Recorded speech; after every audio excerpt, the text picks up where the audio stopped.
sometimes. I know what I'm good at, what I'm not good at. I'm great in front of clients. Put me in front of somebody and I will buy and sell their house and I will figure out how to get it sold. But like go through my emails, no, like my emails could sit for a while. So like I need people to like keep me organized on the back end. So anyhow, but I was the #1 sales rep in the office, individual sale, and when I was an individual agent for 2 years running before I brought Brittany on. And our team goes well now. We have a little different philosophy. We're not quite as big as some other teams, but I'm really proud of what my team does. So Chelsea, all right, Jen. Hi, good morning. My name is James. I was wondering the spelling of your last name. Oh, it's Sebrell. S-E-B as in boy, R-E-L-L. And it's the Wright group, which is my maiden name, is Wright Sebrell. So we just are under the Wright group, W-R-I-G-H-T. Yep. So I figured out how to do CMAs the hard way, right? Like someone wanted to buy a house and I was like, oh my gosh, how do you price a house? I had no idea. So I asked a couple agents in the office, I sat down with them, I watched them price houses, everyone does it different. I was like, what? There's not one formula for how you do it. So I'm gonna show you how I do it. Somebody else might do it differently. There's lots of ways to do it, right? It's kind of crazy. You can do it lots of different ways and still come up with kind of the same roundabout numbers. We talked a little bit in the last class just in general about CMAs, but I thought I would go over just some of the basics again in case you weren't here for the first class. So a CMA is a comparative market analysis. Why do we as agents do these?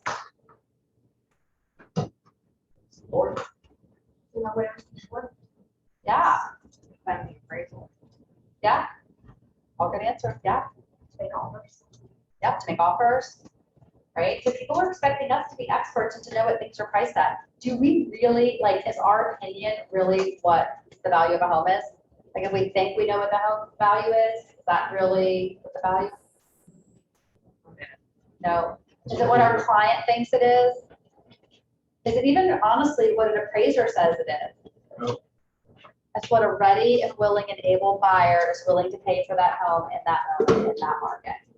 Right? And that's really hard to figure out. Right? So there's a little bit of art, a little bit of science to it. We talked about that last time. You do want to think about an appraiser. And you tell me your name again? Rachel. Rachel. So Rachel made a good point. She said to defend the appraisal, right? So what does that mean? Anybody have an idea what she meant? Just justify your price range. Yeah. Like, so if you listing today, say that you price a home at $350 and it sells at $350 and the appraiser comes in and says this house is only worth $300. What's going to happen?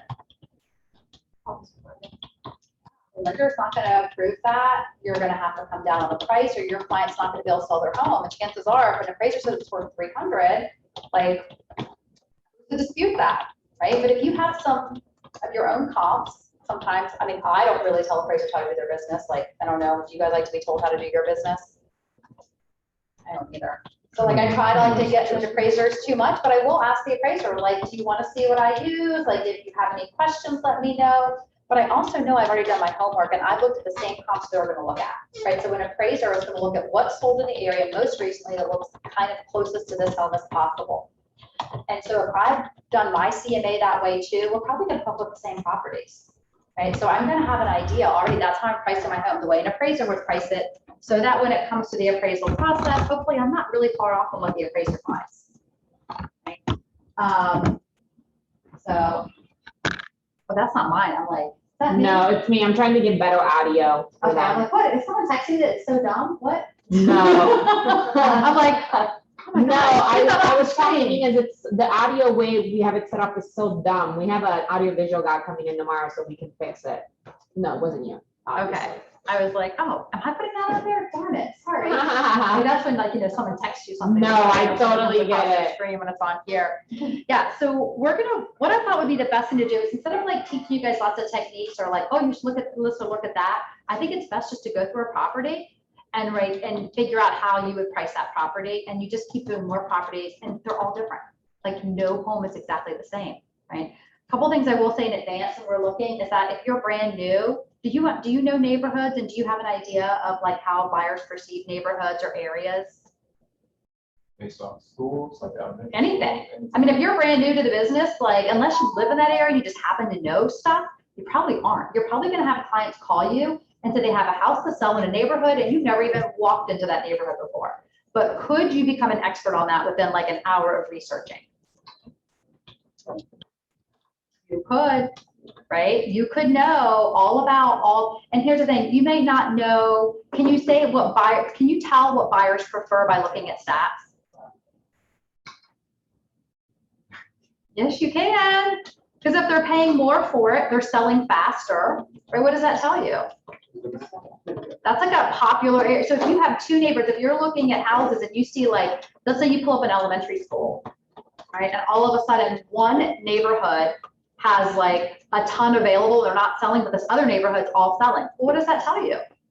Right? So you can tell by looking at how things are selling and the price point, how far over the asking price, are they going for the asking price, how many days on the market?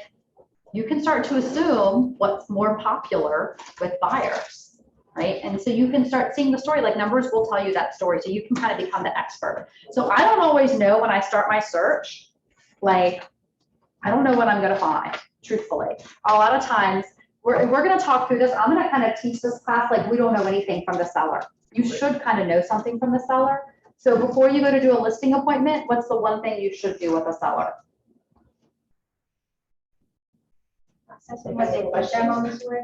Yeah, that's one. Yeah, so it's called it's right. So you're doing a qualifying. You have a pre-qualifying script, right? So you always want to qualify everyone before you sit down with them.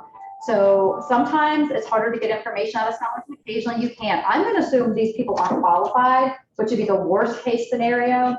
But you should be having a conversation. There's pre-qualifying scripts you guys should have from Bold, or not Bold, but from Ignite. And those are going to ask all those questions about their motivation, right? It's going to ask them, do they have a price point in mind? And I think Chelsea made a good point. Like, if my client says, I want to sell this house for $450, you better believe I'm going to try to figure out if I can sell it for $450. And if it's really worth $350, like, what kind of conversation am I going to have with them when I show up? Is that going to be an easy conversation or a hard conversation? Hard. It's going to be hard. And if I just go with my opinion, they're not going to listen. But if I go in with facts and show numbers, are they more likely to understand that? Right. So it's good to know. But if they say they want to sell it for $450 and I go and find out, oh, that's exactly what it should sell for, like, I don't have to have as much supporting evidence. I'm already at their price point. They're already thinking, right, like we're good to go. So it is good to know in advance kind of what your seller is thinking. It's also good to know what it looks like, the condition of it. And one thing I will say about pre-qualifying over the phone is that when a client says, oh, my house is in great condition, I always ask, like 0 being like total tear down, 10 being brand new, like where is your home, right? So some people will say a 5 and their home is really like 8 because that's just their perception. Some people will tell me their home's at 8 and I get there and I'm like, this is like completely needs to be gutted. So, you know, like, so like it's relative. So when you ask clients, know that, like when you do ask them, ask things like, what's the age of the roof? What's the age of the heating and cooling system? Because again, it's a number. The numbers don't lie. Oh, it's in good shape. Oh, well, when did you last renovate the kitchen? When was your flooring done? Like when was the last time you updated your bathroom? So when you start getting those dates, they're like, oh, I already had this. My kitchen is beautiful. It's been completely redone. But in 1988, that was the house, right? It was beautiful. I mean, it was beautiful by 1988 standards. And her house was like in the 50s. So she was like, yeah, it's been updated, of course. Well, that's not updated to now. So it helps because one of the things you're going to have to do is the art of it is you're going to have to look at pictures when you do a CMA. All right, so the first thing I do when I get an address, and we're going to look at this as an address. Client called me. She wasn't very chatty. And I know more about her house now, but she wasn't super chatty when she called me. So like, I didn't know much about her house, but I knew she wanted to sell it. And so I just put the address and the bar, and I can look at like what comes up, right? So I see it's been released. I see there's 2 closings. And here I'm just starting to research, right? I was looking to see what kind of found out about this house. I'm going to look down here. When was this released? This one was released in 2020. And I'm like, oh, like I loved this. This is why I'm going to show you guys this one because she released it in 2020. It was on the market for 5 days. This was just a year ago. So what can I pretty much probably assume about these pictures? There's 47 of them. They're probably pretty accurate. Like if you've had a home that's sold pretty recently and there hasn't been any, and I asked her, are there any major changes? No, she's done anything. Like bingo, like I know exactly what this house looks like, which is great because before you do a listing appointment, do you know what the house looks like? Always? Not always. You don't. And if you have time to go by, it's great. I never do to do the 2-visit kind of thing. Like I'm just kind of showing up blind. And when I'm showing up blind, I need to have a bigger range. Like, right, so if it's in really bad condition, it's gonna be this price. If it's in really great condition, it's gonna be this. And I need to kind of be flexible on that and kind of know. So I can look at these pictures. So here's what I'm looking at when I look at pictures, because this is important for a CMA, is that I'm gonna go through them really quickly, and I'm gonna be looking for not their decor, I'm gonna be looking for what's their flooring, like how much wood do they have in the house, like how much trim work and extras, do they have the kitchens redone, is the bathroom redone, am I seeing anything kind of like wonky or weird, like is the layout odd, just because I want to get a general idea for what I'm dealing with. So it's like all brick front, looks like a really well kept yard, right? So yeah, still all brick front, which is that's a nice upgrade. A 2-car garage on the side, a side load is a nicer feature. Decent backyard. I flipped them really quick. I'm not like, I don't spend a lot of time doing this. It's got a deck, so I'm just kind of looking in general at the features. Hardwood, carpet, right? So I'm going to keep that in mind too. She's got trim in there. I really go this fast. Actually, I go faster if it's by myself. Because I'm just looking for like basics of how it looks. This kitchen, I'm like, okay, this kitchen's not ideal. Why would I say it's not ideal? Anything you guys would say about it? It looks like a vinyl floor. It's they're wood cabinets, but they're definitely, even though this kitchen's been redone, it's definitely not like what most clients are looking for in a redone kitchen. So I'm just keeping that in my mind. I'm kind of like, it's still nice and it's still functional and everything is there that needs to be. It's all stainless steel, gas cooktop, got an island which people love. It's got granite, little pantry, dining room with, regular features. The bay windows are nice. People like that. Right, so upstairs, I'm like carpet. They're just bedrooms, so they're not gonna be that important. I'm looking at the bathroom and I'm like, okay, this is just me learning about it. I do this first. I don't know if everyone else does, but so I'm looking at the tile. It's got tile. It's been upgraded, but the shower is not like frameless or just kind of a basic. But the tile work looks nice. The tile work is expensive, right? So tile versus vinyl, but that was an insert, I think. Yeah, that's not tiled. It's not a tiled shower. All right, so just more carpet, but it looks clean and neat, neutral colors. The bathrooms look, average. Laundry room. Okay, so it gives me an idea of what kind of the house looks like. And it's important for me to know because not inside houses can look very different. So you need to have an idea of to me, this falls in kind of the average range of condition, I would say. It's not crazy updated, but it has some nice features in it. I just start getting a general idea for the house. I'm going to start looking at the square footage. I look at the square footage here, the 2804. That's going to be really important the year it was built. And then I always look at the tax records to make sure the square footage is correct. Is square footage always right? I don't know.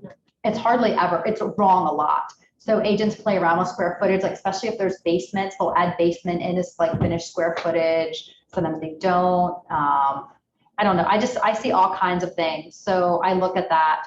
I also am going to go here and I'm going to look at, so she's the only owner. That helps me. So she's the person I'm talking to. She's the only person I have to talk to. If there was another person's name on here, I want to make sure I'm talking to both of those people. So I can look for that. That's just the owner's name. I'm going to look at the tax records, which is not that important right now. So what in general do we find in Richmond for tax records? Are they higher, lower? Lower. And some counties are more, some counties run a little bit closer, like Henrico's pretty good about jacking theirs up pretty quickly to the closer to the sales price, but a lot of them really ride under, just catching up with the market. So here it looks like in tax records, this is interesting, right? It says 2612, but MLS says 2804. Well, that's kind of a difference. I don't know what's correct. So I'm going to ask my client that. That's going to be a question mark. Hey, do we know which one this is? Because we could have it measured. An appraiser can measure it for like 250, I think. That's the going rate now, around there. So it's 5 bedrooms, 2.5 baths, and it's got a garage. So I'm kind of like writing out these general features, making sure it matches. I'm a little concerned about the square footage. Then there's also this value here. And I see a lot of agents use this as their sales price or their offer price.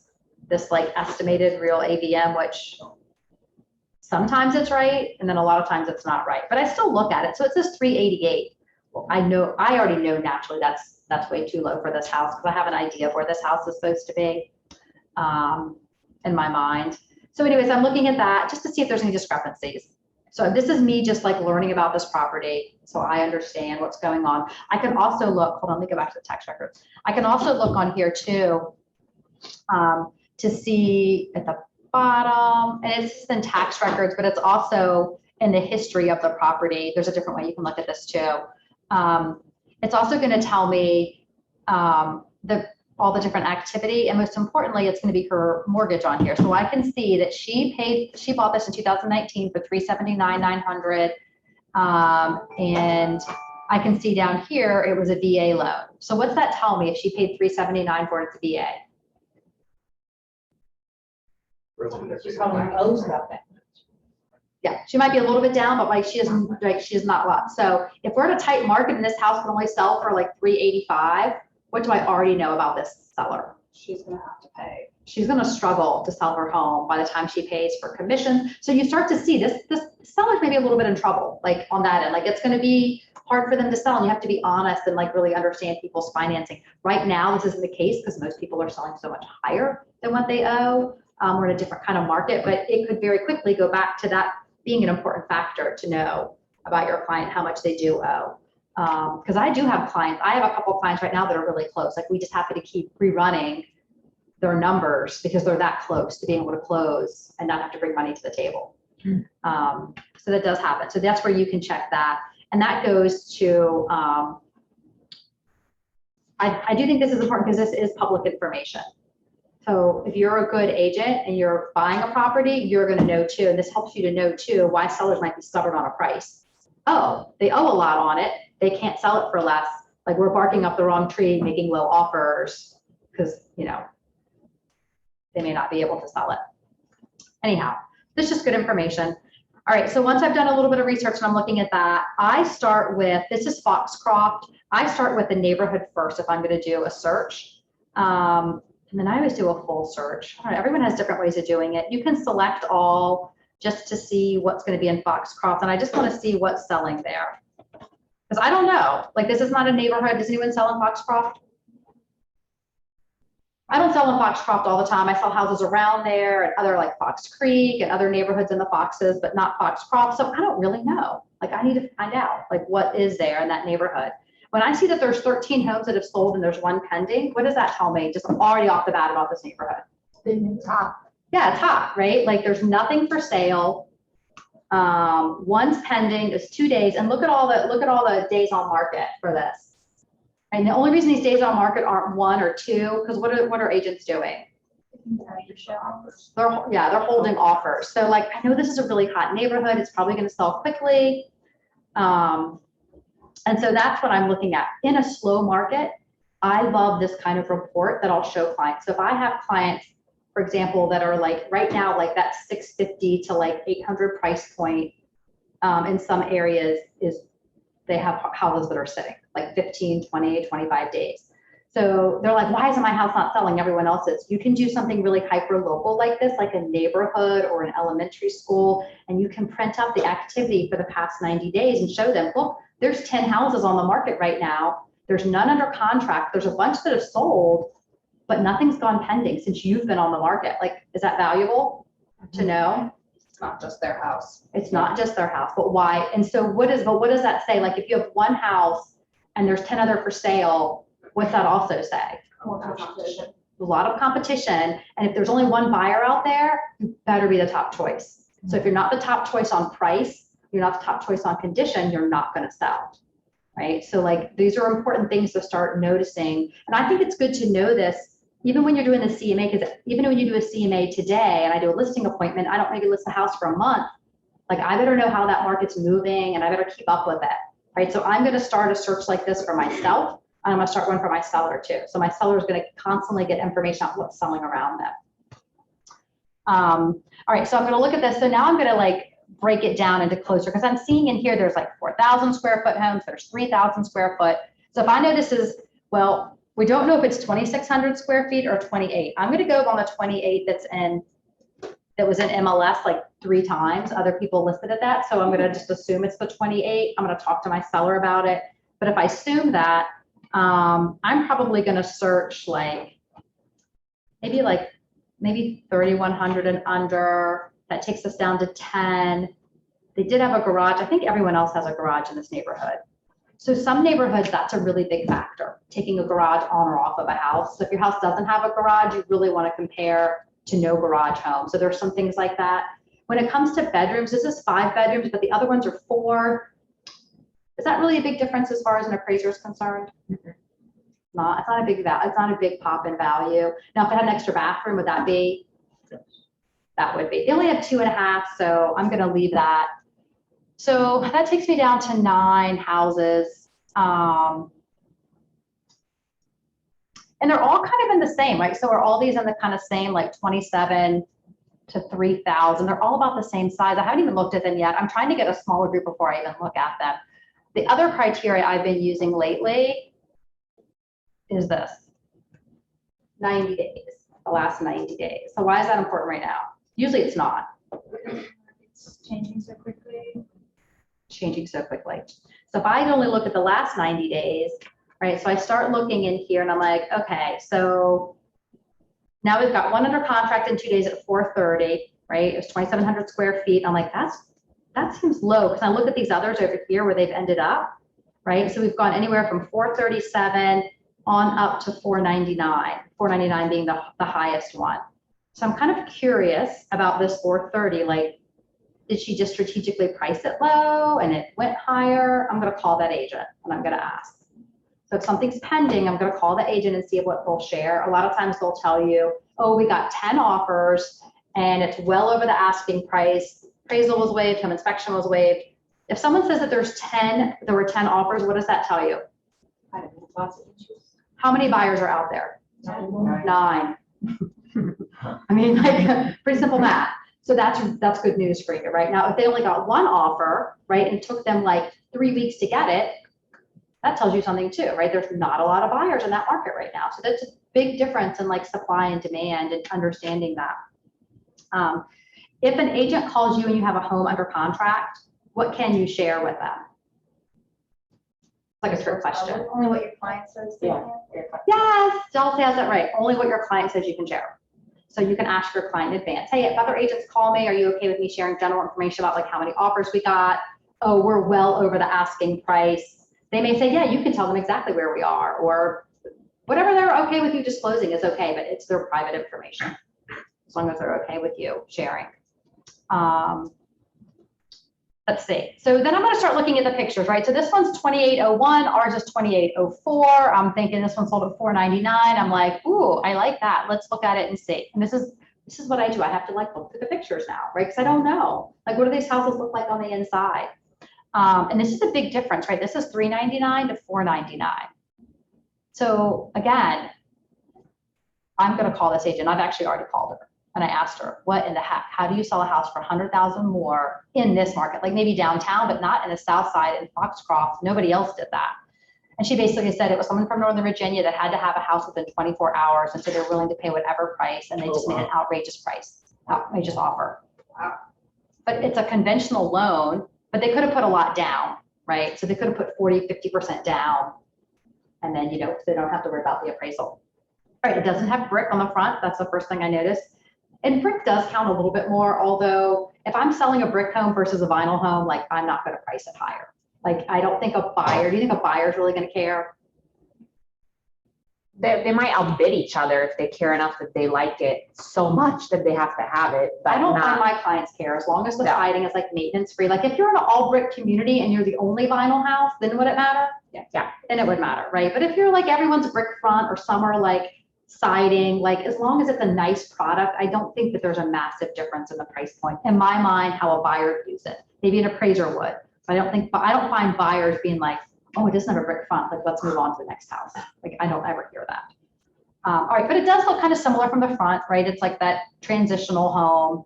Nice front yard, it's well maintained, just like my client's house. Inside, this kind of looks similar, right? Hardwood floors, kind of the same trim, front room, hardwood floors, just like my clients. Oh, I don't know why they put that in there. Don't put these pictures in the MLS. Do you see these two? I'm going to pick on this listing agent for a minute. What is the value of showing that picture? Is the number 3 or 4 picture in your listing? None. There's zero value to that picture. Don't put half bathrooms in your listings, like especially if that the number 2 and 3. Sorry, I was picking on that person. Okay, this actually looks like my client's dining room a little bit, like the different colors, but like, yeah, it's kind of an average chandelier. It's got some kind of nice woodworking in it. If my client's house had a ton of trim work in it and nobody else did, that would maybe be a little bit of a, I might say as an upgrade. It's not like I'm going to give it a lot of value, but I think people would like it. But this is very similar, right? I'm kind of saying this is similar, not that different. The kitchen, what do you guys think compared to the one we just saw? Similar. Kind of similar, right? I'm like, this one does have wood floors, which is a little bit nicer, but it's kind of similar. Like it's updated, but it's maybe not to the like, what I would call like the 2021 kind of like new kitchen, but it's still nice and it's perfectly livable. I have a question. I noticed that when you were going through here, you said I might give it a bump in value if you saw trim and things like that. Do you have numbers in your head? If I'm an agent who doesn't know what these values are. I don't. Some agents do. Some agents are very specific about like, I'll give this 1,000, I'll give that. I don't. I'm just going to start looking side by side. Like if this house has like 10 upgrades that mine doesn't, this house is worth more than my You're house. just saying overall. Yeah, I'm like I didn't know overall, if you had a I'm not giving it a correlating specific value assessed right value. now. Okay, got it. I'm just kind of looking in general. Okay, Is that understood. going to be, you know, how are clients going to see it? Like, do we know that buyers like all hardwood downstairs if there's some hardwood downstairs? Is that preferred to have matching flooring? It is. It's preferred to have matching flooring. So when you see flooring switch flip-flop a lot, sometimes, you know, that's not what buyers love. Doesn't mean they won't like it, but just, I know that. So I'm kind of looking at this. I'm like, okay, this is maybe a little bit nicer than my client's kitchen, but it's kind of similar, honestly. I'm not, you know, one buyer might like it more than another buyer, but I don't think feature-wise, they're that different. And that's what I'm looking for. Both have backsplashes, whether someone likes one backsplash better than another, I don't know, but it's got granite, backsplash, it's got a laundry room.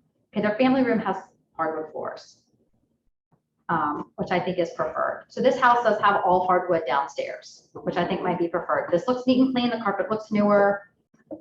The bathroom. Okay, so this bathroom, what do you guys notice about this bathroom right off? Do you guys notice? Huh? It looks bigger. What else you notice about like, this is where you have to get your eyes really good. This is an old vanity that's been painted. That is the old original octagonal tiles. And that is an insert tub. Like I don't see any upgrades. Like it's like fresh looking, but it's not updated or upgraded. So my client had all new tile flooring, all new tile around the tub. She had new vanities in. So just like a little different feel. Do you guys see what I'm talking about being that lower? Like that's just painted. I need to get your eyes. This is why when you walk through, like you should be going through house after house after house, just showing houses and starting to like differentiate little things. Like as a buyer, like would a buyer like, it's different if someone's taken an old vanity and painted it and just like put new lighting up. That's different than someone kind of pulling things out and really replacing the flooring, replacing the vanity, replacing the top. Like that's a different, one might look cute and it was a cute home project, but that's different than a full replacement. All right, so this shower is definitely kind of similar to my clients, but my clients was more open, it was clear. It, I think, is more preferred than like that closed in. So that master bath was like, I think more dated than my clients. I would give that like a ding down. Like, so again, I'm kind of like, okay, they had hardwood all the way down, but my client has this nicer master. Like they're trying to kind of look more similar, even though their features are a little different, like as far as money, I think it's probably a wash. That kind of looks like my client's other bathroom. I mean, this is looking very similar, but I'm thinking, why did this sell for $499? That's just like crazy, way higher price. Is that hard to explain to your client when they're like understanding the comps, when they see Yeah, something that's so 100,000? If I hadn't talked to this agent and knew that this house sold for $499, because here's the thing, as an appraiser, if this sold for $499 conventional, can an appraiser use this as a comp, that this house would be worth $499? Yeah. There's a standing home that says that home is worth $499. You have to have 3, and it's an average of the price of 3, but here's what this will be a comp for my client's home, so it does help to push the prices up regardless. Now, it's important for me to know that it was a one-off client that went way over, right? It wasn't like, oh, we had 10 offers and everyone escalated to $499. That's different. So I do know it was a one-off client who just went way above and beyond what everyone else offered just to get the house. So I have to tell my client that this is kind of an outlier. Like I don't know that it would be smart. And is our market increasing right now or kind of like leveling off and starting to, yeah. So if we're starting to level off, I don't think it's smart for my client to push for $499. Like that, just kind of know that that's like, that would be, if we were still in a steadily uphill market, I might say yes. But right now, because we're not, I wouldn't. So I'm going to look at the other ones to see like what else is going on. I'm not going to even look at that one right now. Okay, I'm going to look at the ones that are the closest in square footage to start. But this one's sold for $475, $465, $455, $465. So you guys naturally, where's my client? Where's this house probably worth on average? $460. Yeah, like I already know that without even having to look at the pictures. I mean, I'm going to still look at the pictures, but and what price did they all start out? 450, 450, 465. This one was 439, right? But this one went from 439 to 475. So I pretty much could safely tell my client like, hey, like 450 to like 465 is going to be probably a good starting point. Like, right? Like it's not going to be like, it's not going to look like out of the realm of what everything else is selling for there. Now, I still need to be careful with my client and their features compared to these features. But one of the things you're going to see, and I'll show you why this is a really interesting neighborhood. Okay, so here's a house here. Here's the front picture. I'm like, oh, this looks like my client's. It's for front. Yay. What does this tell you when you see this stuff? The house is nice. Showing everything outside the house, just HOA. This house sold in 0 days. I'm looking at the agent, Gail Peace, and Gail Peace is who I called for the last time at $499. So what does that tell you about this sale? There's no pictures in there. She put them in, but it sold in 0 days. It's like a private sale, right? Yeah, so she didn't put the pictures in. it. So I'm like, this doesn't do me any good. But it went for $475. So what does that tell you if it's selling before it even goes on the market for a really high price? It's hot selling. People want these homes, right? They're like, and they're willing to just offer a crazy, you know, $475 for that. All right, so here's another one. Look, here's old Gail again. $465. I would not start farming that neighborhood is what I would probably think. She lives there, but like, look, okay, look at this again. I was like, Gail, you're not helping me. How can I price my house if I can't see what this house looks like on the inside? Except for that, you know, this is 2,900 square feet at full for $465. I'm just going to have to assume it's similar to my clients. Like they're in the same neighborhood. It's built around the same time. You can look at the descriptions, you know, and you could look in here to see like, have they replaced a lot of things? And I do read the descriptions because the descriptions will tell you, is it a new roof? Is it new heating and cooling system? Is it new carpeting? Is it new paint? Is it new kitchen, new bathroom?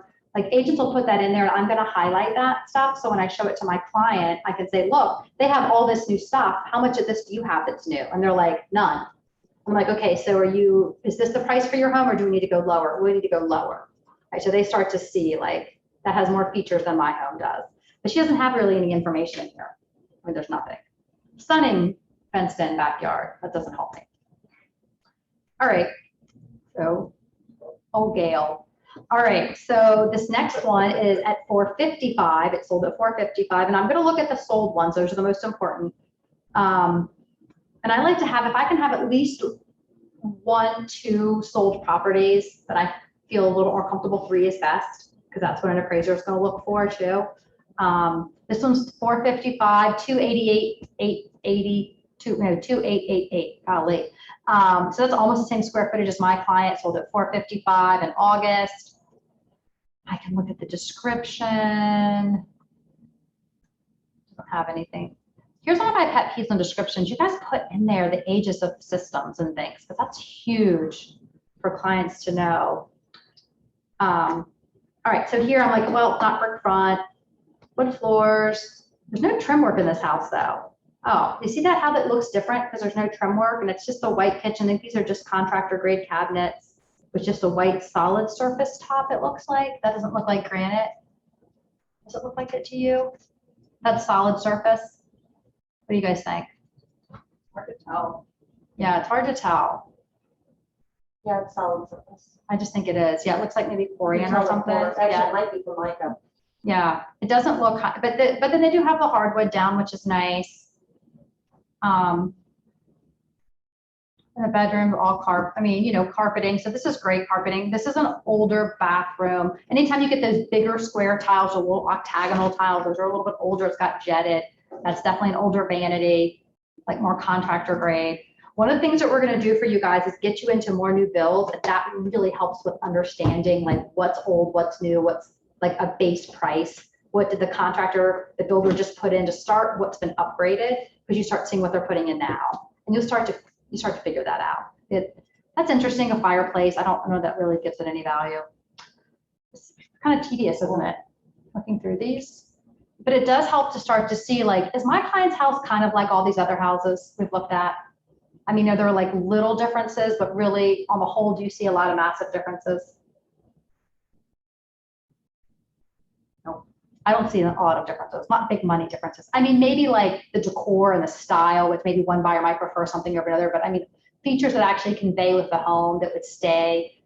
I don't see a lot of differences. I mean, maybe this person has a nice patio out back, but so this one was at 455. So I am starting to see, like, I do think this is a 450 to 465 home. This one sold at 465, 3,000 square feet. So it's a little bit, I just look through them just to make sure. Yes. Look at the location too, like the one that. They're all in the same neighborhood. The one you're using as an example that was like at the end of the cul-de-sac versus. I mean, if it's on the end of a street, maybe, but no, I don't. Honestly, it's in the neighborhood. This has carpeting in the family room, so I like that because mine has carpeting in the family room. So again, like these are all built around the same time. This bathroom's a little bit more updated. Someone's redone that. But I mean, again, I'm starting to see that this looks like a little bit more updated bathroom here. But in general, I'm not seeing a house that looks way more overdone than the rest. They're all kind of about the same. So I am going to recommend my client that the 450 to 465 range.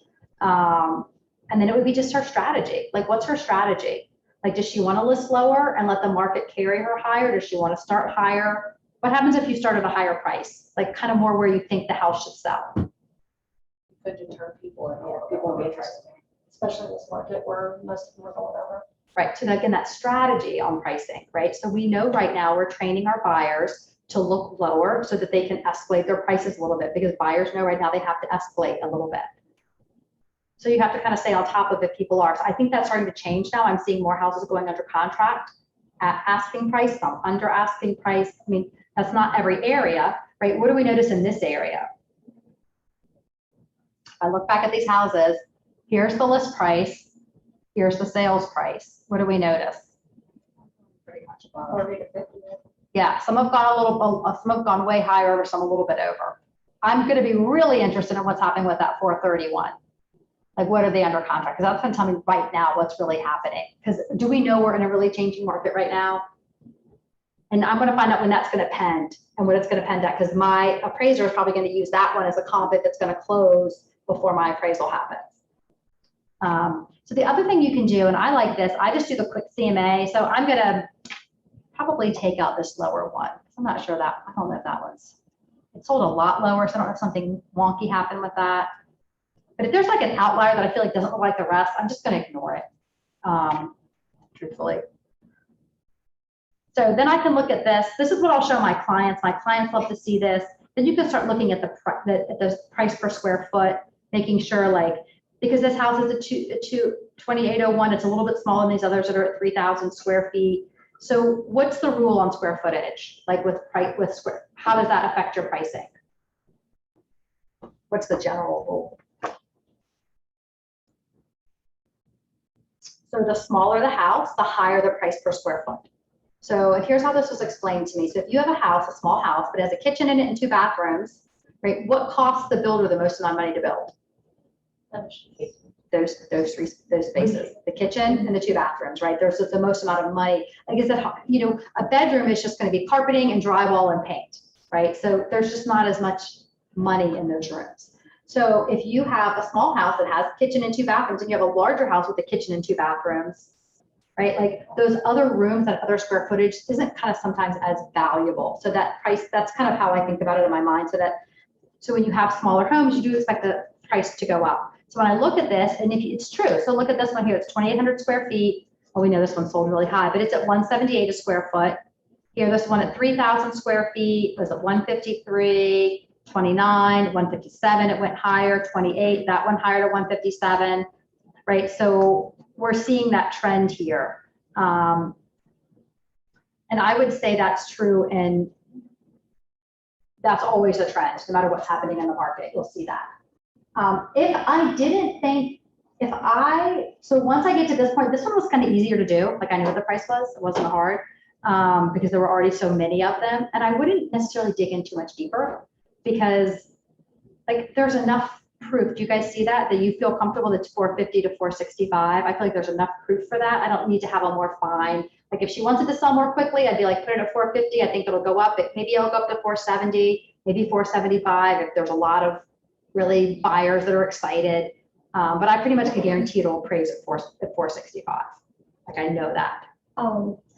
So in the price per square footage, I found with doing the quick CMAs, it doesn't factor in the concessions. And on these, it wouldn't make much difference. I think the most I've seen on it was like $400, but I've seen it where it was like Yeah. $3,000-$4,000. Well, and right now there's not anything. It is on the, I'm not sure about that because I do know when you look at, like if I look at this closed one, this price per square foot, there's no seller concessions, but it does take in account on here, on the lawn. I did the math. It doesn't take into account the concessions for the total sold price. When you're It looking does at at the the price per square foot though. It does adjust the price per Oh, square foot. but it doesn't adjust in the concessions, it just for the sold amount, the total sold amount. So if they got 6,000, it's sold for, Correct. They're not going to do 150, that. they got- That's not yeah. what it's sold for. So, Because why did it not adjust that? So if your house, let's say your house sells for 450 and there's $10,000 seller concessions, the price is still 450, seller concessions are 10,000. Why do we not change the 450 number? Purchase price. That's the purchase price. That's what the loan is for. It has to appraise for 450. Yeah, so that price they won't adjust that price. But when you look at the price per square foot, it does adjust for the 10,000 concessions. Yes, it does adjust for that. So In it other words, has, it takes place internally within the system. it does adjust for that, yeah. All right, so this one's a little bit easier. If this had been harder and I wasn't sure about my price, and I was kind of like, ooh, there's not that many comps, and let's say I think with a 450 price, then I'm gonna go backwards, and I'm gonna look at what a 450 house, I'm gonna search for all active homes at 450, like I might look like 400 to 500.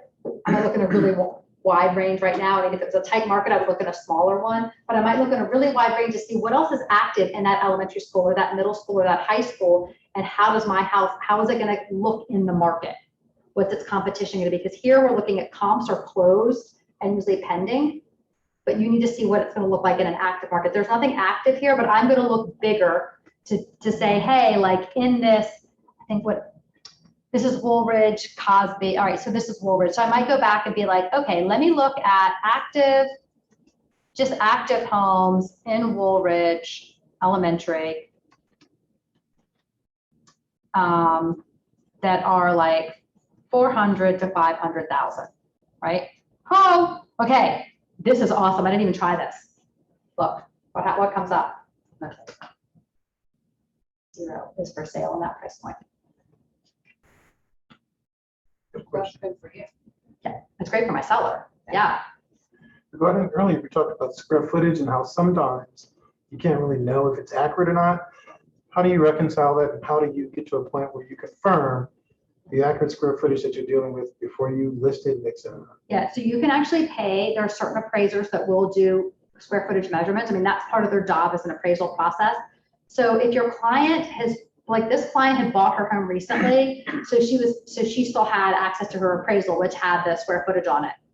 So But if they don't have any records of it, but it would be in an appraisal. So if they have an appraisal that they've had done at some point in the home when they purchased it, that would be on there. And then you can say per the appraiser, because then you're holding the documents. You could attach the documents to the listing to show it. But if you can't, you can have it measured. And you found that that's the case with most of your listings, and you're having to do that? I don't have to have it measured very often. Most often they have like proof of something. Okay, so Yeah. it should have some proof of But it. they're, I know people have we were talking about square footage in the last meeting, and people were having issues with that. Okay. All right, I want to get to this next one because the next one was a little bit trickier. Because that one felt like more straightforward. Did you guys feel that when you looked at it? So it's nice, right? Like when you have a neighborhood like that where all the houses are kind of the same. When you have a home that sits by itself that's not in a neighborhood, it gets a little trickier. Then you need to use like mileage and distance. Then you have to look at like the land. Is the land about the same size, or would the buyer see it relative? All right, we're gonna look at this house. All right, so this is my actual personal home, and I've actually been thinking about putting it on the market in the next year or so, but I just kind of want to see like, oh, for fun, where is it? So this is the last 2 times it's sold. This is when I purchased it 2 years ago. So like I said, let's say that, this person comes to me and says, I want to sell my home. I just bought it 2 years ago. The market's really hot. Could I make any money on it, right? And they're going to say, listen, I competed against 12 other offers and I had to pay top dollar for it. So I'm really, really curious, because this house is barely appraised because it was a top selling house in the neighborhood. All right, so, but it tells me a lot. I can, again, do my research. I can look through here. I can see what the square footage is. It's 2602. It's 4 bedrooms. It's 2 baths. And I can read through like the description if they'll have any, and they didn't have any descriptions about anything in here about dates or anything. I know what's been done in it. And again, I'm going to flip through the pictures really quick and look at the house to be like, hey, what's this look like? And I'm not going to spend a lot of time. This is like when I bought it, what it looked like. But it had an upgraded kitchen, like a really nicely upgraded kitchen in it. It had all hardwood downstairs. It's just kind of but it's like an early 90s house, but it had been well maintained. Carpet upstairs, which all of them have. Kind of a redone master, but again, not like newly redone. Like maybe like it looks like a late 90s, early 2000 flip. And you can start telling by the trends of how people flip things. All right, so it's just kind of well taken care of. Really nice big backyard for this neighborhood. It's got Trex deck. It's got a patio. I'm just kind of like looking at the general stuff. So again, I'm going to start with the neighborhood. I'm going to go through this a little bit faster so we can get through more of it.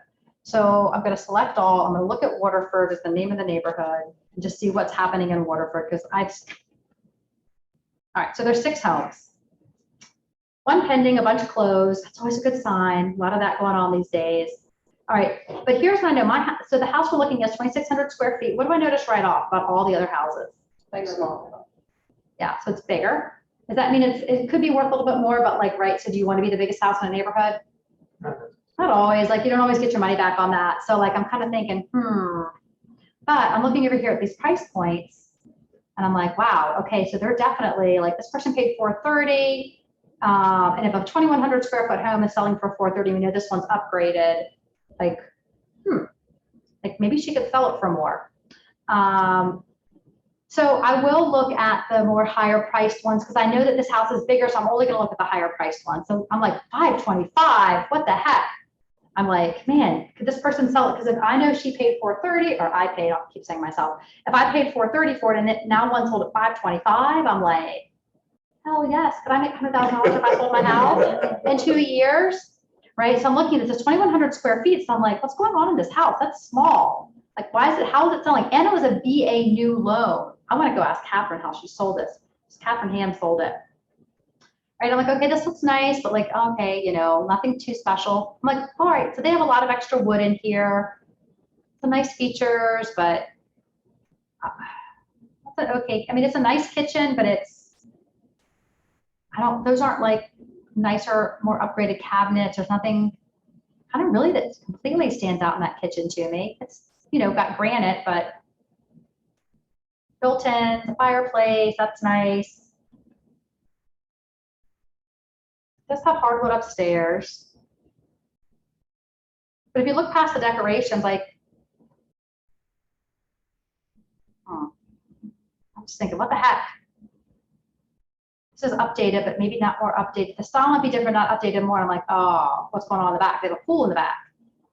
That may be why it sold for more. Because what does everybody want right now after COVID? Pools. Do pools usually sell houses? No. Traditionally? No, they usually lower the value. They don't lower the value of the house, but what pools do is that, let's say you have, this is how I think about it. If you have 10 buyers potentially for a home, and they're looking in a neighborhood and nobody has a pool and your house has a pool, how many of those 10 buyers still want to buy your home? In the past, it might have been like 3. Like you held up 3, I'm like, good job, Chelsea. Yeah, 3 people maybe, right? The other ones are like, we definitely don't want a pool. So you just lower the number of buyers. So anytime you lower the number of buyers who want to buy your home, it's not like the home is worth less, it's just it's harder to sell it, right? So, but if your home appeals to all 10 buyers, what's likely to happen? Are you increasing your chances of selling the house for a better price? And you're also gonna have more competition. So anytime a home has something about it that makes it less desirable for everyone, you're just lowering your buyer pool and it's just harder to sell. And this is a hard thing to teach clients, but if they start to understand it, that they're just lowering their buyer pool. So that's why like houses that have like a little weird layout and you walk through it and you're like, this would not work for everyone. You have to think about that in pricing because it will affect how many buyers will want to buy it. It's going to affect the competition. It probably will affect your price in the end. It's just important to think about that.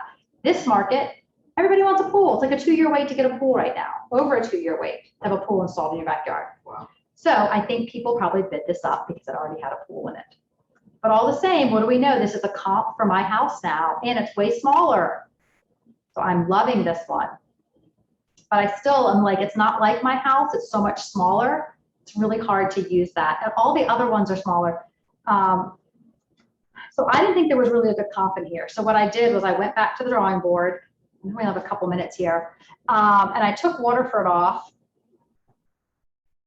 And you can do it a couple ways. You can put the address up here. Do you guys use this one a lot?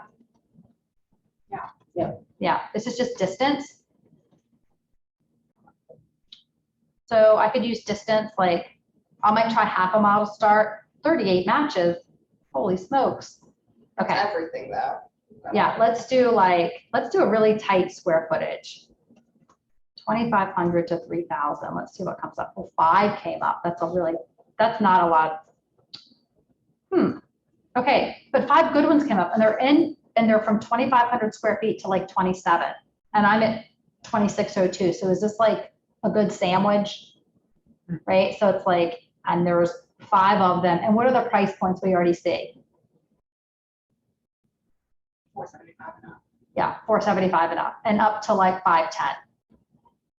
Right? So pretty safely I could say to somebody, hey, it's going to be this 475 to like 500. Now, based on like how my client's house looks versus each one of these, I might get a more fine-tuned number, right? But what do we know about this market? If you price something a little bit under, what's going to happen? Are you really going to lose out? The market will push it to the price it's supposed to be at. So no one's really going to kind of, and I think it's smarter. I think more people jump in, more people offer. So strategy-wise, this is not even CMA, but strategy-wise, if you have a house that's worth 475 and your client wants to list at 475, right? Are you going to get, if there's 10 buyers looking, you're going to get all 10 buyers to make an offer? But if it's priced at 450,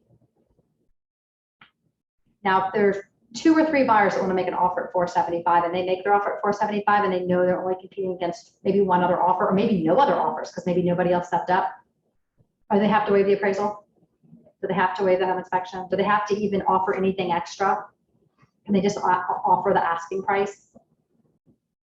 But if you start at 450 and there's 10 other offers, what is that same buyer that can escalate to 475 going to probably do? Are they going to offer more lenient contingencies like an appraisal waiving or home inspection waived? So they can compete. So they can compete.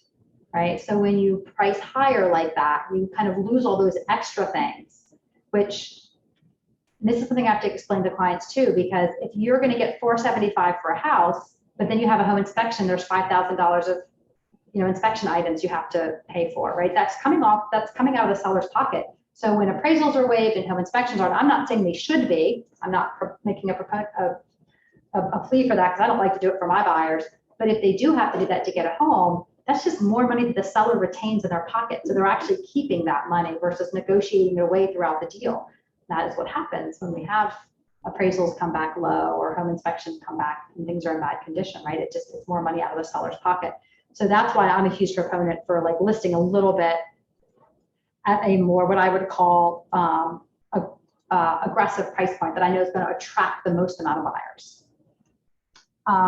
So for this one, again, I'm going to like look into each of these. I'm going to look at them. I'm probably going to call these 2 agents that have pending properties, find out when they're going sold, find out where they are under contract. If I get whatever information I can get from them, how many offers they received, that really is going to tell me a little bit about the market and what's going on. But there's nothing else for sale. So would you feel pretty safe telling this client, hey, you paid $430, I could guarantee you you're going to make $475, or between that $475 to $500? Like that feels pretty much right. Now I'm not gonna do this full CMA because it's running out of time, but I would look at each of these houses and I would give them a more specific price, but I still always give a range. I give a pretty big range. And why would I give a big range, or why would I give a range versus saying, hey, you should list at 485? So it gives them control. They get to pick the price. What's the benefit of your client picking the price? Not blaming you for picking it. Right? That's wrong. I mean, like you're educating them about why they should price the house the way that they did, or you're educating them about what else is selling so they can pick a good price. And if you present it well to them, they see your thinking and they see what's happening in the market. And they're like, well, it makes perfect sense that I should probably start off listing maybe, you know, like maybe I should list at 475 and let it naturally go upwards, which is exactly what everyone else here did. They'll see that trend and they're more likely to pick that strategy because they're seeing it's working for other people. But it's them picking it, not you, right? So it's very important for you not to pick the price. And I always pick a range. There's another important factor of why I pick a range. So I saw this house from 2 years ago, but could the house be completely different now or in different condition? Yeah. And I don't know until I show up. So I can show up and be like, this doesn't look like the same house I saw online. Or maybe I don't even have pictures online of it. Like I don't, like it's a luxury to see the pictures inside a home before a listing. You don't get that often. So you don't always know. And even if the client's told you and you've asked questions, you still just don't know. So you want to go with a range. And is it okay if you get to a house and you say, oh my gosh, this looks nothing like what I saw and my comps are totally wrong? What would you say then? Reevaluate your comps for them and come back to them. And just say, you know what, like, I know we had a conversation in advance, but this is like different than what I expected. And I'm gonna have to get back with you on the price. Like, let me go back and let me look at this again, because I don't want to give you the wrong price. I don't want to tell you the wrong thing. They're like, oh, absolutely. There's nothing wrong with that. That does happen. All right, so we're like at the end, like we have 1 minute, which I should have left more time for some questions. There's so much more to talk about. I feel like we could talk for hours. We could talk for days about CMAs. Is it important to do another class? Do what? That's important. Can you do another class? That's what y'all said last time. I know, I did another one last time. Here's what I would say, is that I think there's a We have a huge recording. value in you guys sitting down with lots of agents when they have a CMA, just being like, can I sit and look over your shoulder at how you do it? Right? So like, I guarantee you Maria probably has 10 other ways that she does it. And there's lots of ways I'll do it different too, based on the house. Like this is the thing about real estate, like it's easy when it's in a neighborhood because you can just go for that neighborhood. All right? Why would the neighborhood be important in Richmond, especially? Because there's an adversely change. Like side by side, I could have one neighborhood and the house for 350, but next door the average price is 550. It's like I can't compare those houses. And if there's a 550 house in a 350 neighborhood, like technically it really probably isn't still worth as much as all the ones in the 550 neighborhood because it's around other ones that are 550. So like Richmond is very neighborhood specific. If it doesn't have a neighborhood, what's the next spot you go to? You go to distance, right? You can use distance from it, but you need to be careful when you look at distance if you're crossing over major interstates or highways where like it would be seen as a very different community. So sometimes elementary school or middle school, high school is my last one in the country. I mean, sometimes in the country it's just one high school anyways, but in the country you're going to use distance. Sometimes it's like a 5-mile radius. Most appraisers like 1 mile. So if you're tight in, you know, like in a neighborhood area, like pretty much Appraisers will try not to go over a mile away. That's kind of like their, so like I try not to go over that except in the country. Are your areas and sub areas going away on the MLS here? Have you heard about I that? don't even use those. Okay. Do you use the areas?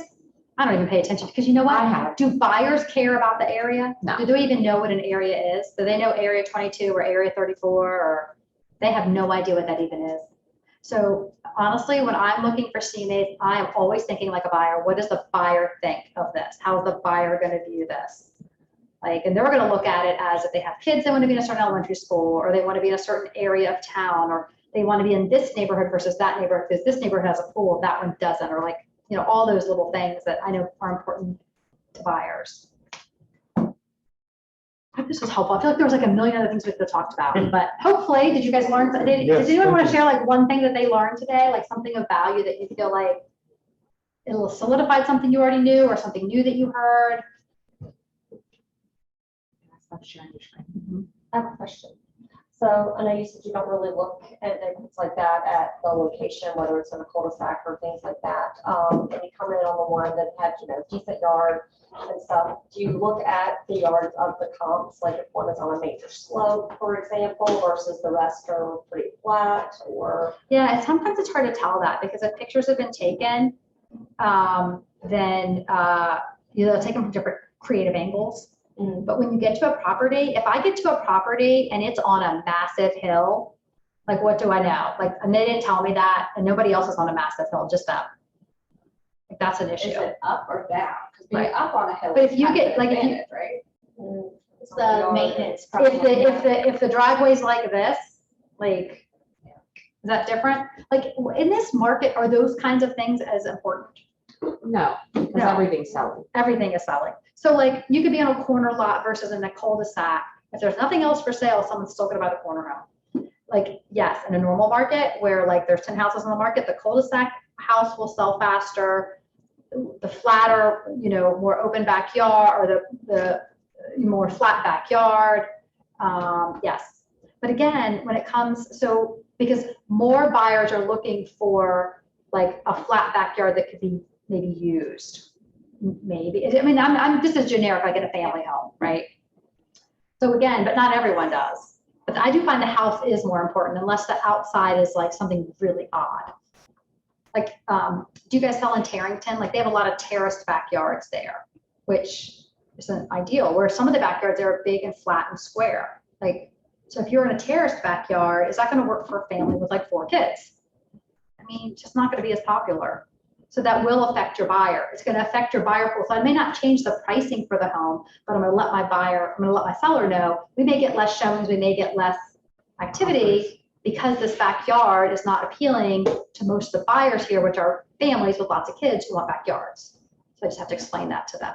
And they're like, oh, well, we don't have kids. It never bothered us. I'm like, well, we just need to find a buyer like that. So it doesn't mean it won't sell. This might take longer to sell, or maybe they might have to adjust their price. It's all relative. All right, anything you guys learned? I'd love to hear like 1 or 2 things, like just key things you guys will take away from today. Anyone online learn anything? Well, this is brilliant. I did learn that the smaller the house, the higher the price per square footage. I didn't realize that. That's a good one. I know about the real AVM. I didn't know anything about that. Gotcha. The pricing. That's a good thing to look at. The part about calling the listing agent for the ones that sold the outliers. Yeah. On the listing agent. Yeah. Anything that's pending right now, I think that's good to know. Just because we're in a shifting market. So like, and I think it's, and honestly, even if they just tell you how many offers they got, that's super valuable. Because then you know if there's other buyers still out there. Very nice. All right. Well, thank you guys so much for coming. Thank y'all. Yeah, thanks, Kim. Bye. Bye, guys. So I think I have to look at the side of me the whole time. I feel bad. No, they got to look at the front of you too Oh, because thank of this camera. Look at both angles. Oh, good.